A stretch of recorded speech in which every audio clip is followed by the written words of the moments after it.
আজকে সকাল থেকে ভীষণই বৃষ্টি ছিল। ছাতি নিয়ে বেরিয়ে গেছিলাম ঠাকুমাকে খোঁজার জন্য। ঠাকুমা বলছিল যা তোর বাবাকে ডেকে নিয়ে আয়। সকালবেলা সেই না খেয়ে বেরিয়েছে। মিস্ত্রি এসেছিল মেশিন ঠিক করতে। বাড়িতে ফেরার পথে এত জোরে জোরে মেঘে গর্জন করছিল, আমারই ভীষণ ভয় লাগছিল। বাড়িতে এসে ঠাকুমার আমি একটু ইয়ার্কি আড্ডা মারছিলাম।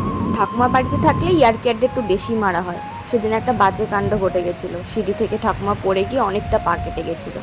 এই যে টিটাস দেওয়াতে নিয়ে গেলাম। ঠাকুমা বলছিল তার বান্ধবী বাড়িতে যাবে। আমার বসে থাকতে বেশ একটা ভালো লাগছিল না, তো সেখানটাও ইয়ার্কি মারছিলাম। তোর মাথায় যে একটা তোমার মাথায় সব যাবে। কেমন লাগছিল আমার ঠাকুমাকে বন্ধুরা? রাত্রেবেলা আমাদের পাশের বাড়িতে একটা অনুষ্ঠান ছিল। আমাদের বাড়ি সবারই নেমন্তন্ন ছিল। আমরা সবাই সেখানটায় চলে গেছিলাম। এই যে রান্না হচ্ছে বাইরে। এখনকার বাচ্চারা ফোন দেখায় এতটাই মত্ত।